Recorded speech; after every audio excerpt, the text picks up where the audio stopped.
अब हम देखेंगे कि प्लांट के पिगमेंट्स क्या काम करते हैं। तो प्लांट के पास मेजरली 4 पिगमेंट होते हैं। एक होता है क्लोरोफिल ए, जिसे हम लोग यूनिवर्सल पिगमेंट कहते हैं और ये सबसे इंपॉर्टेंट है। फिर होता है क्लोरोफिल बी, ज़ैंथोफिल और कैरोटेनॉइड्स। तो ये जो 4 पिगमेंट है, इसमें आपको एक बात याद रखनी है कि इन चारों में से सबसे इंपॉर्टेंट है क्लोरोफिल ए। तो क्लोरोफिल ए को हम लोग बोलते हैं मेजर पिगमेंट। तो ये मेजर है, बाकी के तीनों हेल्प कर रहे हैं। तो ये हो गए सहायक यानी एक्सेसरी पिगमेंट। तो एक्सेसरी पिगमेंट हो गए ये तीनों, क्योंकि ये तीनों हेल्प करेंगे क्लोरोफिल ए की। तो क्लोरोफिल ए करता क्या है? तो क्लोरोफिल ए का काम है सनलाइट की एनर्जी को कन्वर्ट करना केमिकल एनर्जी में। मान लीजिए ये क्लोरोफिल ए का मॉलिक्यूल है, ये क्लोरोफिल ए का मॉलिक्यूल है और इस पे लाइट पड़ती है, ठीक है। लाइट इस पे पड़ेगी और इसके जितने भी एक्सेसरी पिगमेंट है उन सब पे पड़ेगी। नीचे एक्सेसरी पिगमेंट्स हैं यहाँ पे, मान लीजिए क्लोरोफिल बी है, ज़ैंथोफिल है, कैरोटेनॉइड्स हैं, ऐसे काफी सारे एक्सेसरी पिगमेंट यहाँ पर मौजूद है। तो ये जो मैं येलो कलर के बबल जैसे बना रहा हूं, these are pigments, accessory pigments. और ऊपर जो व्हाइट कलर का बबल बना दिया बड़ा सा, वो है क्लोरोफिल ए। तो ये सारे एक्सेसरी पिगमेंट हैं, ऊपर क्लोरोफिल ए है। एक्सेसरी पिगमेंट का काम है इन पर आने वाली लाइट एनर्जी को ट्रांसफर कर देना आगे टू दी क्लोरोफिल ए। तो क्लोरोफिल ए पे लाइट पड़ रही है, लेकिन बाकी पिगमेंट्स पे जो लाइट पड़ रही है वो भी किस तक आ रही है? क्लोरोफिल ए तक आ रही है। तो इसका मतलब क्लोरोफिल ए के पास अब दूसरों से ज्यादा एनर्जी है, और क्योंकि क्लोरोफिल ए पे दूसरों से ज्यादा एनर्जी है तो यहाँ पे एक रिएक्शन होगी। उस रिएक्शन को बोलते हैं हम लोग फोटोलाइसिस, है ना, यानी कि पानी का टूटना। और क्योंकि पानी टूटता है यहाँ पे, इसीलिए हम लोग इसको रिएक्शन सेंटर भी कहते हैं। Yes, chlorophyll a is also known as reaction centre. क्यों कहते हैं? क्योंकि यहाँ पे एक रिएक्शन होती है, फोटोलिसिस, पानी टूट जाता है। पानी टूट जाता है इस तरीके से प्रोटॉन्स में, इलेक्ट्रॉन्स में, और निकलती है ऑक्सीजन। तो क्लोरोफिल ए पर ये काम हो रहा है, और इस इलेक्ट्रॉन की मदद से बाद में एटीपी बनाया जाता है और NADPH बनाया जाता है। तो इसका मतलब आपने लाइट एनर्जी को कन्वर्ट कर दिया केमिकल एनर्जी में। ऐसा करने को बोलते हैं हम लोग क्वांटम कन्वर्जन। क्वांटम हो गया लाइट के packets, energy packets, conversion. So what is quantum conversion? बच्चों, क्वांटम कन्वर्जन का मतलब होता है कि हमने लाइट एनर्जी को केमिकल एनर्जी में कन्वर्ट कर दिया। किसको कन्वर्ट कर दिया? लाइट एनर्जी को कन्वर्ट कर दिया केमिकल एनर्जी में। और ये काम किसने किया? क्लोरोफिल ए ने। उसकी हेल्प किसने करी? ये बाकी के पिगमेंट्स ने। तो ये बाकी के जितने भी हैं सबको हमने क्या बोला? Accessory pigment. तो इन एक्सेसरी पिगमेंट्स को हम लोग एंटीना भी कहते हैं। Yes, they are also called as antenna, क्योंकि अपने ऊपर पड़ने वाली लाइट किसको दे रहे हैं? ए को दे रहे हैं। और इनको हम लोग कहते हैं लाइट हार्वेस्टिंग, क्योंकि लाइट का इस्तेमाल कर रहे हैं, लाइट हार्वेस्टिंग सिस्टम। तो बोलेंगे लाइट हार्वेस्टिंग सिस्टम, एंटीना या एक्सेसरी पिगमेंट। लेकिन जब इन चारों को एक साथ गिनेंगे तो इन चारों को एक साथ बोलेंगे लाइट हार्वेस्टिंग कॉम्प्लेक्स। देखिए, सिर्फ इन तीनों को बोलेंगे हम लोग लाइट हार्वेस्टिंग सिस्टम, यानी LHS। लेकिन जब बात होगी चारों की, तो चारों को एक साथ बोलेंगे लाइट हार्वेस्टिंग कॉम्प्लेक्स। ठीक है। तो सबसे इंपॉर्टेंट कौन है? Chlorophyll A. अब इन पिगमेंट्स ने क्या किया? अपने ऊपर पड़ने वाली लाइट क्लोरोफिल ए को दी है। तो इनके द्वारा किया गया ये जो काम है, इसको बोलते हैं इंडक्टिव रेजोनेंस।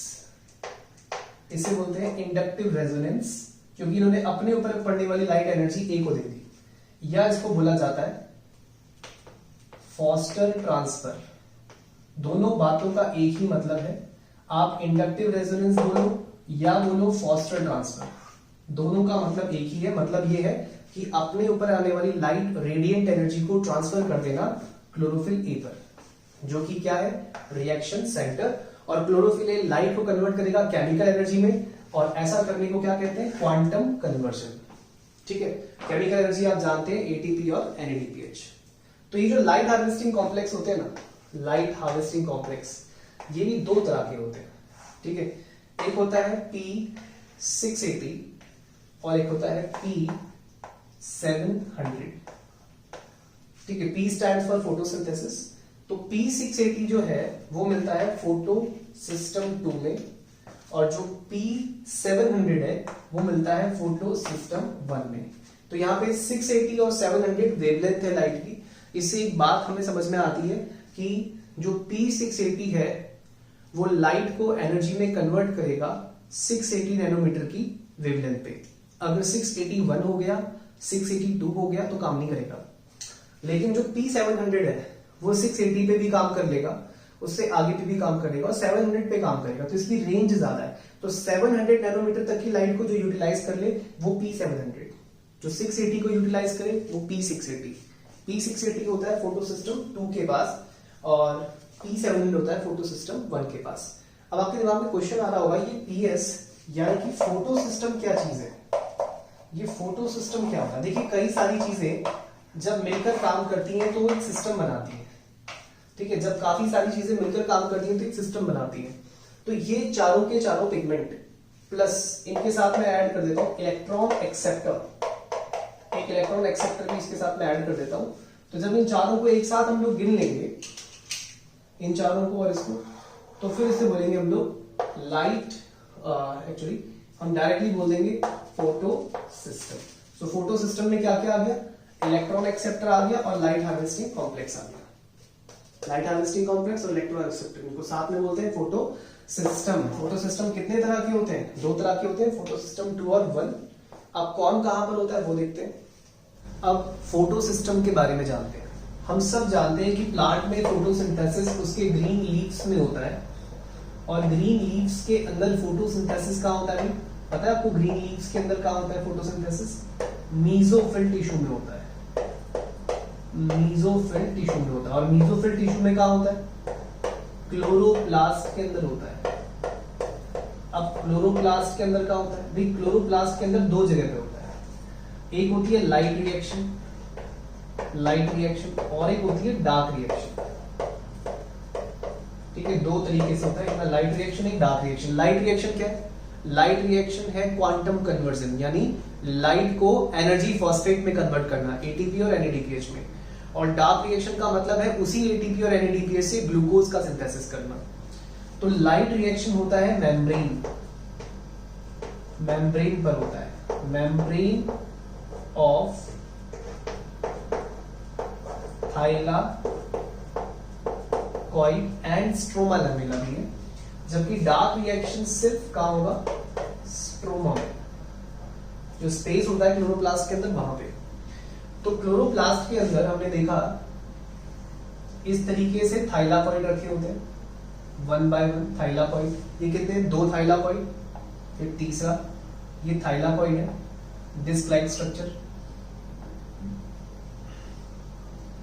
और थाइलाकॉइड के ढेर को ग्रैनम बोलते हैं, ग्रैनम, और बहुत सारे हो तो ग्रैनम। तो ये अब ध्यान से देखने वाली बात है कि ऐसे काफी सारे थाइलाकॉइड होते हैं, यानी ग्रैना भी होते हैं काफी सारे, एक के ऊपर एक इस तरीके से पाइल अप होते हैं, रखे हुए होते हैं। अब होता क्या है कि इसमें जो थाइलाकॉइड है उसकी मेम्ब्रेन दो इलाकों में बटी हुई होती है। एक एक्सपोज्ड एरिया, खुला इलाका, खुला हुआ इलाका। तो इस खुले हुए इलाके को बोलते हैं नॉन एप्रेस्ड रीजन, इसको बोलेंगे नॉन एप्रेस्ड, क्योंकि किसी के नीचे दबा हुआ नहीं है। It is known as non appressed region, ये है नॉन एप्रेस्ड रीजन। और आप देखिए ये जो इलाका है ये दो के बीच में दब गया, ये दो के बीच में दब गया, ये दो के बीच में दब गया, ये दब गया, ये दब गया। तो जो हिस्सा दो के बीच में दब गया है, यस, इस दबे हुए हिस्से की मैं बात कर रहा हूं, तो इस दबे हुए हिस्से को बोलेंगे आप लोग एप्रेस्ड रीजन। यस, ये प्रेस हो गया दोनों के बीच में, इसीलिए इसको नाम दिया एप्रेस्ड रीजन। तो थाइलाकॉइड की मेम्ब्रेन दो पार्ट में बट गई, एक नॉन एप्रेस्ड रीजन और एक एप्रेस्ड रीजन। तो जो नॉन एप्रेस्ड रीजन है, नॉन एप्रेस्ड रीजन, वहां पे पाया जाता है फोटो सिस्टम 1। क्या पाया जाता है? Photo system 1। और जो एप्रेस्ड रीजन है वहां पे मिलता है फोटो सिस्टम 2। यहां मिलेगा फोटो सिस्टम 2। अब आपको पता है कि इस तरीके से कनेक्टेड होते हैं आपस में, और कनेक्ट करने वाली इस ट्यूब को बोलते हैं स्ट्रोमा लैमेला। यस, इसका नाम आपको पता है सभी को, इसको बोलते हैं स्ट्रोमा लैमेला। तो जो स्ट्रोमा लैमेला यहाँ पे क्या होगा? सिर्फ फोटो सिस्टम 1 होगा। क्यों? क्योंकि आप देखो ये किसी के नीचे दबी भी नहीं है, ये एक्सपोज्ड है। तो जो खुला हुआ है, जो किसी के नीचे नहीं दबा, वो है नॉन एप्रेस्ड रीजन, और जो किसी के नीचे दब गया उसे क्या बोलेंगे? Appressed region. तो ये एप्रेस्ड एप्रेस्ड एप्रेस्ड। तो एप्रेस्ड रीजन में मिलेगा फोटो सिस्टम 2, जबकि नॉन एप्रेस्ड में मिलेगा फोटो सिस्टम 1। एक बड़ा डिफरेंस है। डिफरेंस ये है कि जो फोटो सिस्टम 2 होता है, ये इसके पास होता है OEC। यस, OEC का मतलब होता है ऑक्सीजन इवॉल्विंग कॉम्प्लेक्स। यस, इसका मतलब होता है ऑक्सीजन इवॉल्विंग कॉम्प्लेक्स। तो ये जो ऑक्सीजन इवॉल्विंग कॉम्प्लेक्स होता है OEC, इसकी वजह से जब इस पे लाइट पड़ती है तो पानी टूटता है, और पानी के टूटने से ऑक्सीजन क्रिएट होती है। ये जो OEC है ये फोटो सिस्टम 1 के पास नहीं होता। तो क्योंकि 1 के पास नहीं है, फोटो सिस्टम 1 के पास ये फैसिलिटी अवेलेबल नहीं है, तो फोटो सिस्टम 1 जो काम करता है उसमें ऑक्सीजन प्रोड्यूस नहीं होती। तो हम ये कह सकते हैं कि ये जो फोटो सिस्टम 1 है ये ऑक्सीजन प्रोड्यूस नहीं करेगा, एनऑक्सीजेनिक, जबकि फोटो सिस्टम 2 ऑक्सीजन प्रोड्यूस करेगा। तो इसको बोलेंगे ऑक्सीजेनिक। भाई ऑक्सीजन प्रोड्यूस कब होगी? ऑक्सीजन तब प्रोड्यूस होगी जब पानी टूटेगा। पानी कब टूटेगा? जब लाइट आएगी। लाइट कहां पड़ रही है? लाइट पड़ रही है थाइलाकॉइड की मेम्ब्रेन पे। और थाइलाकॉइड की मेम्ब्रेन कितने तरह की है? 2 तरह की, एप्रेस्ड और नॉन एप्रेस्ड। एप्रेस्ड वो जो 2 के बीच में दब गया, नॉन एप्रेस्ड जो एक्सपोज्ड है। तो जो एक्सपोज्ड है उसमें सिर्फ फोटो सिस्टम 1 है, और जो एप्रेस्ड है उसमें फोटो सिस्टम 2 है। तो फोटो सिस्टम 2 है वो पानी को तोड़ेगा तो ऑक्सीजन पैदा होगी। हमें याद रखना है कि फोटो सिस्टम 2 इज ऑक्सीजेनिक।